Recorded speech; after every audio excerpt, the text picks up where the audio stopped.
Fast Forward Productions. The women are speaking. Hello, everyone. Welcome back to Initiated Survivor. I am here to share with you a really cool experience that I had a couple of weekends ago. I'm here with my podcasting co-hosts, snoring and taking a nap in the background. I wanted to share with you about this wonderful experience that I had recently. My trauma anniversary, my 10-year anniversary of my assault passed, and I wanted to take really good care of myself around this, and had actually found online this Women and Wolves retreat through this wonderful organization called Wolf Connection. And I'm going to share with you a little bit about what this retreat entailed and about this organization and why this is important to me. If you've been following me at all, you've probably seen so many wolf imagery and wolf images on my website, on my profiles, all that kind of stuff, because the wolf image and the wolf symbol is very important to me. And I'm going to explain a little bit about that and why that is the case. So the wolf imagery became really important to me because shortly after I joined a survivor support group, one of my good friends, Lauren von Bernuth, had created a book list or a list of resources for people. One of the books on that list was Women Who Run with the Wolves by Clarissa Pinkola Estés. And this is a book that is about Jungian archetypes of the wild woman and wildness, instinctuality, and uses wolves as a bit of a parallel about what wild women in that archetype really represents. And I was reading this book, and all of that symbolism really spoke to me about this yearning and longing for healing within me, not just from my trauma, but just also this space of wanting to recover my sense of self. And this book really talked about that journey and how women in our culture, the white supremacist, heteropatriarchy, capitalist culture, really tries to domesticate and restrict any instinctual wildness that all humans possess. And it's important, even though the book is titled Women Who Run with the Wolves and talks about sacred femininity and womanhood and womanness and the precious and valuable roles that women and females play in the world. Clarissa Pinkola Estés has been very clear that this book was not written from a gender essentialist perspective, that this is not specifically about women or people assigned female at birth, and that this is written from the perspective of a woman. So she talks about it as women, but that she believes that the soul has no gender. She's been quoted saying that. And so this archetype of the wild woman, of this parallel to wolves, this instinctual wildness and wild self, the Jungian archetypes are universal across genders. So step off, TERFs. You are not welcome here. You're not welcome in any space, really, truly. But this book is not for you, TERFs. So to kind of get into it a little bit more, Women Who Run with the Wolves is all about this idea of returning to our own instinctual wildness, which is really, really cool and feels very badass. But that wildness isn't about being radical or uncontrollable and unpredictable, but it's actually more about this kind of embodied present moment creativity, that there's this natural instinctual creativity within us, whether that is to create creative projects and expressive projects, or it is about being expressive in our lives with our bodies, with our music, with the way that we love people, with the way that we create communities. That creativity and generativity is something that is sacred to this wildness, and that when we connect to our wildness, we are also going to be connecting to this really beautiful embodied creativity. One of the things that also always stood out to me about this book is her explanation of the life-death life cycle, in the sense that things have this cycle of living and dying and then living again, and that there is this cycle and this natural order to the world. And some of that, like, people might interpret as a bit of a resurrection type of story, but it also in a much more scientific or biological way is also looking at that, like, as humans, we live our lives, and our lives have a birth, an extension, an adulthood, and then a death. And then our bodies break down into different component parts and become a part of the earth and feed things like the trees and the mycelium that help the trees communicate. And we become life within those plants and those trees again that also give life to the world, that produce oxygen, all of that kind of stuff. And so that everything in existence has existed and will continue to exist in this life, death, life cycle. And that one of the sacred roles of wild women, wild people, is to be a bit of a shepherd or a steward of that cycle. That there are times when we are going to be bringing life to something. We are responsible for nurturing things and providing for things and providing care for things, giving birth in very literal and figurative ways, and scaffolding, supporting people, animals, things, ideas into being and into creation and into their own adulthood, and then allowing death to occur to the things that need to have death occur to them, and sometimes even bringing that death to the things that need to have death occur to them. And this can also be very literal, figurative in the sense of like bringing death can be like breaking up with somebody, a divorce. It could also be bringing a conclusion to an era or a period of time in your life. It could be leaving a job and moving on to another one. It could be allowing a paradigm shift to take place within you. The old ways of thinking and being and existing have to die in order to give birth to the new spaces. But those two spaces, those two ways of thinking are not unrelated to each other, but are actually intricately connected through this cycle. I thought that was really, really, really profound and really spoke to me that things in my life are not just these like chapters in a book that once one chapter is done, I'm moving on to the next one. I'm flipping through these pages of life, but more that what I am creating is building upon itself and is nourishing itself. And these major changes and evolutions are coming as a result of past experiences and past things about myself, nourishing and supporting these future things, and things continue to grow from that. And I also felt in my own recovery that there was a number of deaths that happened and a number of deaths that had to happen in order for me to recover. Deaths around ways of understanding the world, deaths around certain naivety, or understanding my role in the world with this intersection of privilege and power and marginalized identities within me and within my communities, and death to this way of operating in the world that in order for me to live the life that I wanted to live, I needed to take this opportunity to really come to life and to put a lot of deliberate and concerted effort in bringing myself to life. So what I also loved about this book is she talks about how our own inner wildness or inner wild woman has never left us, no matter how much domestication culture has created in us, by telling us that we have to be small, by diminishing and minimizing creativity and expression, by victim blaming, by all of those things that happen in our culture that make us feel invalidated and small and less than, and leave us with less access to our sense of purpose and power, that there always is that wildness within us calling us back to it.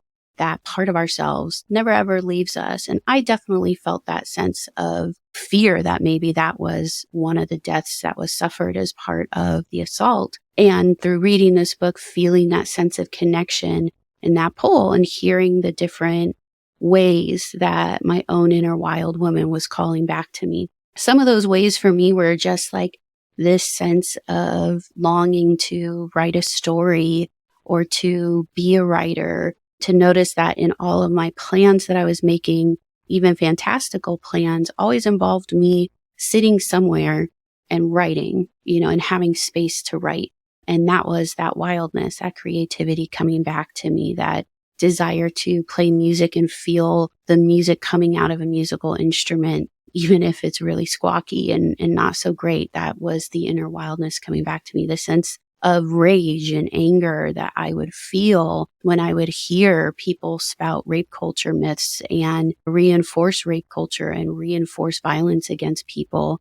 that rage, being part of that wildness. I would also have these visions or these images of myself running on all fours, like digging my hands and my fingers into the dirt and pulling myself along as though I am racing and running like a wild animal. And there was something that felt both incredibly freeing and liberating about that, and also so authentic, kind of viscerally real.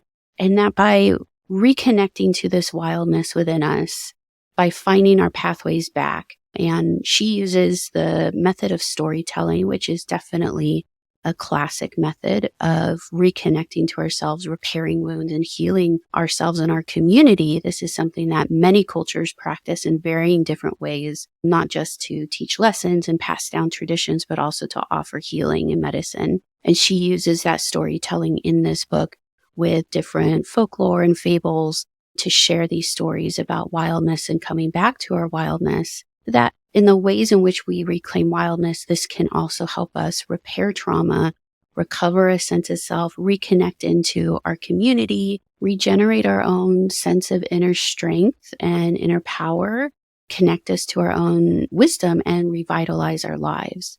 And I know that sounds like super self-helpy and not at all actionable, which is kind of one of the things that I personally really hate about self-help books, is they have all these wonderful, beautiful quotes without any actual, like, what do you do to do this?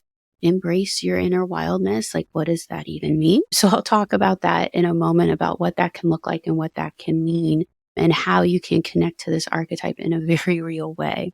But some of the things that are important about this is that this idea that there is a self within you that is the self that's who you are, who you've always been, has been there with you, that is shaped and learning and adapting in the world based upon your experiences, that also in different ways may be pushed, shoved, repressed by culture, telling us that we can't be this way, we can't love this way, we can't do these different things, we can't express ourselves in these different ways, or punishes us for doing those different things.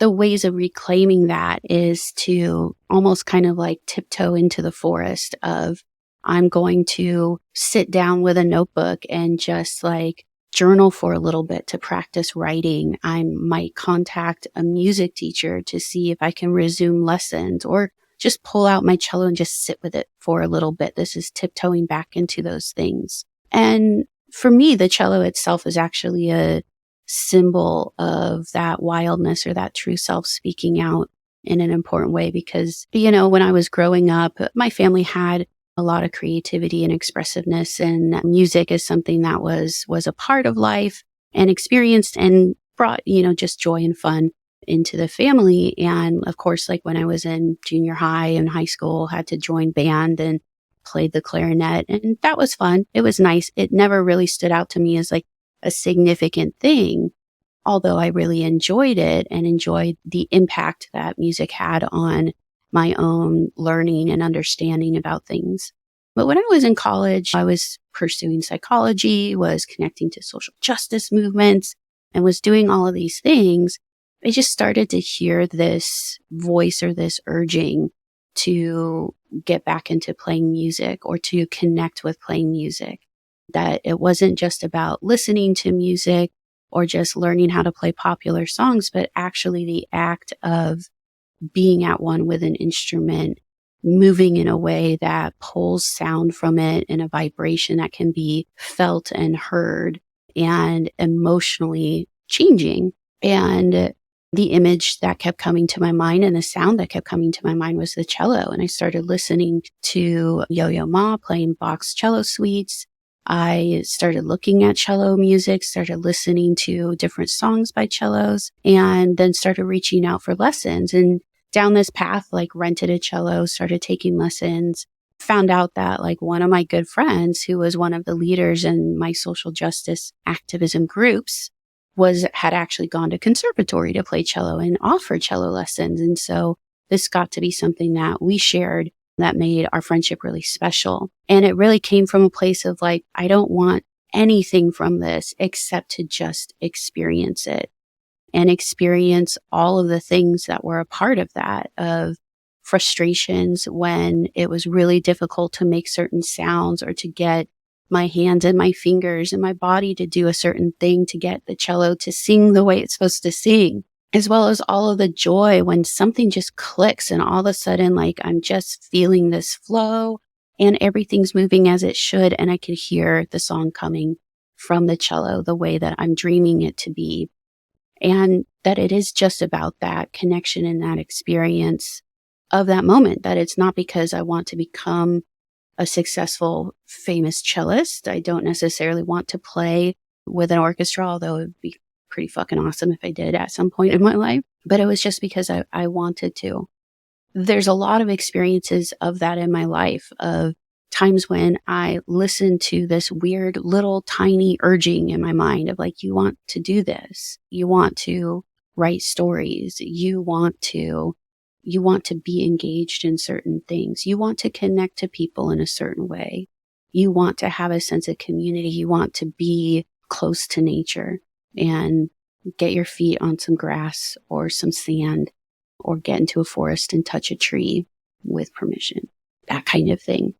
This is how some of this can come about. I think that really easy practices of connecting to your wild instinctual self are all going to be about embodied practices. So embodiment means being in your body, your mind, your heart, your soul, whatever parts of you that you believe exist, while also in the present moment as the moment exists without judgment. This is also the key tenets of mindfulness.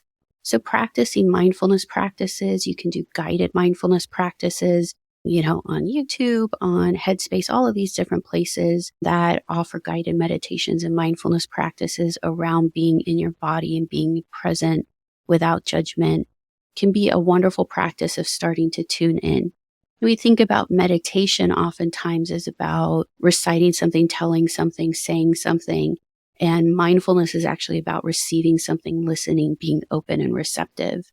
And that can be where we start to hear the call of the wild woman within us. Now, why the wild woman connects with the imagery of the wolf. And this is where Clarissa Pinkola Estés and a lot of people draw parallels to how wolves socialize. Wolves are an apex predator, which means they're at the top of the food chain.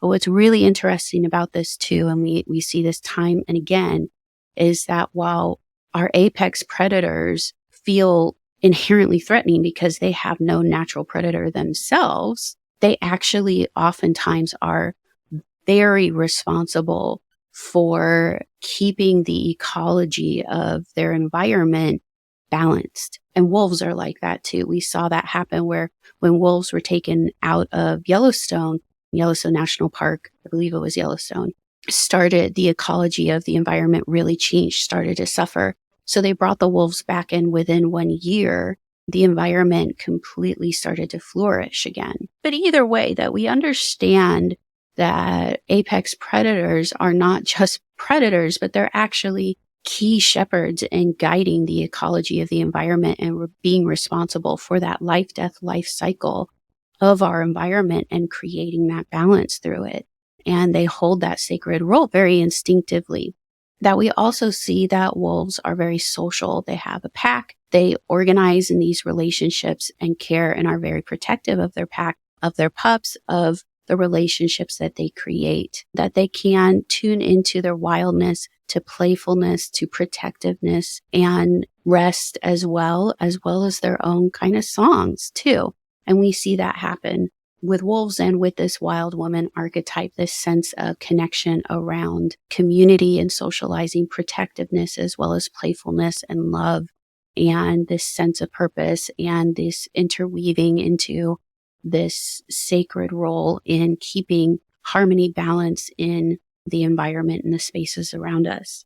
Because this played such a significant part in my own trauma recovery, because it was really a part of when I started to believe it was possible to recover and possible to come back to myself and understand myself better. Wolves became kind of an animal symbol or the animal familiar of my trauma recovery. And that's why you see wolves all over my website, all over my podcast, branding, all of that kind of stuff. I'll wear things about wolves because I'm connecting to that women and wolves archetype. This is also a book that I find I really come back to anytime that I'm feeling that sense of stagnation. I'm feeling a little bit lost, or I feel like I've lost my way and gotten a little bit more deeply embedded in the cis heteropatriarchy, capitalism, white supremacy of the world. And this is a way that I can pull back into my natural self. So coming back to Wolf Connection. Wolf Connection is this wolf sanctuary nonprofit organization that is up in like the Lancaster area, where rescued wolf dogs get to go live out and be cared for in their wildness as part of a pack that has been created up there. What's really beautiful about this, again, it's a nonprofit organization, is that anytime an animal is deemed to have some wildness to it, or any dog is described as having any type of wolf DNA to it, they have to be taken into a sanctuary and rescued, just because of the way the laws and regulations are. And also, wolves shouldn't be had as pets. They need to be given a lot of space, a lot of exercise. They need to be in a pack. And so Wolf Connection rescues many wolf dogs from traumatic situations, also have a lot of wolf dogs that are brought to them and given to them to provide the kind of enrichment in life that they truly need, especially because these wolf dogs, since they have experienced different kinds of trauma or domestication in different ways, they are unable to be released into the wild. So this enables them to have the enrichment of a wolf pack and living that life without the dangers of being released into the wild, without the skills and the connection to live in the wild. Wolf Connection, this organization, they host public hikes and public walks with the wolves where you can hear their stories. You can meet the wolf pack. You can see the organization. If you go onto their website, you can connect with them there. They also offer private tours if you want to book one of those. And they also do programs for underserved and marginalized communities and youth to connect with the wisdom of the wolves. And this one event, the Women and Wolves Retreat, was one of those events that they hold in order to support the community in different ways. And I attended that. They have two versions. They have one that's a long version, a 10-week version, and one that is a 1-day version, which is the one that I went to. And it was a beautiful day. It was a day where we went up to the wolf sanctuary, kind of set some intentions, held some very compassionate, quiet, mindful space for ourselves, met the pack and the wolves, heard their stories and learned from their stories and the wisdom that they had for that, and really connected to what messages may come for us through those experiences. This truly beautiful wild wisdom is coming through these different stories. All the wolves have incredibly powerful stories of survival and reclaiming and coming back into their own wildness. And that's what I really took away from all of these stories, is that there's this way of being able to come back to ourselves no matter what we have experienced, that we will always be able to connect back into our community, and that through connecting to our community, we can also find ways of connecting back to ourselves and to our own natural way of being. There's a wolf that a lot of people connect with. All the wolves have very powerful stories that people connect with. Mia is a wolf that many people connect with. She stood out to me because she was very, very like in her instincts and her wildness, just climbing on things, rolling on things, digging into certain things, sniffing all the things, just doing whatever felt to her wild wolfy mind. Regardless of that, there was a pile of people walking behind her. And what was so beautiful was that her human accompanying person was so patient with her and holding space for her to explore that wildness. She wasn't restraining her or restricting her, trying to guide her to certain things. She just allowed her to do whatever she felt like doing. And she really did follow whatever interests and instincts were coming up. And she has a very powerful story that resonates for a lot of people. I'm not going to share it here because it's her story, and she and her human pack mates can share that with you if you would like to hear that at some point. You can connect with them. The Wolf Connection also has their own podcast, Wolf Connection Podcast, where you can hear all of these stories and learn more about this. But ultimately, the message that I took from her story and the way that she connected back in that is so beautiful is that in her connection to her wildness and her reclaiming herself and staying true to herself, no matter what happened or what barriers might be there, was also going to be echoed and offered back to her by the pack. And we see this in the howling, that she oftentimes would start the community howls. And it was so beautiful to hear her tiny howl start things and then the pack echo it back to her as a way of saying, like, I am singing my song, and them all saying, we hear your song and we're singing it with you. And that was such a beautiful experience to have. What are some things that you can do? One, I would highly recommend following Wolf Connection. You can follow them on social media. You can track down their website. You can go to their events. All of the money that you spend on those things supports Wolf Connection and supports providing for the wolves. You can also sponsor a wolf. You can donate, all of that kind of stuff. Learn about state and federal policies that are threatening wolves and do certain things, get involved to make those things change so that wolves and their population is really protected here, particularly because of the sacred role that they play in balancing our ecology. Be very, very mindful about appropriation and cultural appropriation. Notice I not once said that a wolf is my spirit guide or my spirit animal, because that is not my culture. There are some cultures for which, having spirit guides and spirit animals really is deeply a part of their culture of important symbols, but it's not a part of mine. So I'm not going to use that symbolism or that connection here. I think of wolves as a very powerful animal familiar and archetype for me.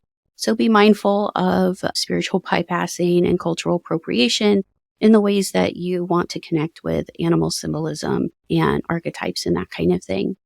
But you can also attend these different events that they're having. You can support wolves in all different kinds of ways. You can also learn about different animal symbols and animal stories and see what archetypes and animal symbolism really speaks to you. Spiritual bypassing and cultural appropriation with regards to animal symbols and symbolism, and using animal archetypes, and how we sometimes hear people talk about spirit guides or spirit animals. That's a very specific practice to specific cultures. And if you want to learn more about cultural appropriation and how this harms cultures, I would definitely recommend you follow the work of Simon Moya Smith, who's a Lakota Chicano journalist who talks all about this topic. That ultimately, when we are committing cultural appropriation, we are taking something that has incredible amounts of depth and meaning and complexity, and we are minimizing it and shrinking it down into something that we want to make it exist as, or how to serve us. And so ultimately, cultural appropriation is still a tool of white supremacy and colonization that has been used and is continuing to be used against marginalized cultures and communities and indigenous communities. So it's important to be really mindful of that. Like I said, I think of wolves as an animal familiar. With my ancestral history and my Celtic paganism history, there are wolf symbols and symbology all throughout that, especially connecting with Celtic goddess, the Morrigan. And again, I don't think of wolves as a spirit guide or spirit animal, but more like an animal familiar, an animal symbol, or an animal that I can learn from, an animal companion, if you will. So highly recommend learning more about that before you jump in to claim certain practices as well, and to be not just respectful and honoring, but to also continue to decolonize your life and your approach to it. Because as survivors, we don't just speak for survivors of sexual assault. When we are seeking justice, we are seeking justice for everyone, everywhere. I highly recommend, as survivors, we're deeply connected to wolves and wolf stories, to become a part of providing for wolves and providing for our wolf community and our wolf partners here in the world. I am excited to hear from all of you. What are some of the hints at wildness speaking to you? What are some of the ways that you hear that wild person archetype inside of you calling out, calling you back home? What are the ways that you connect? What are the ways that you want to connect? What are some practices that you're trying to do? And I will also continue to update all of my things with all of my stories about my own connection and reconnection to wildness.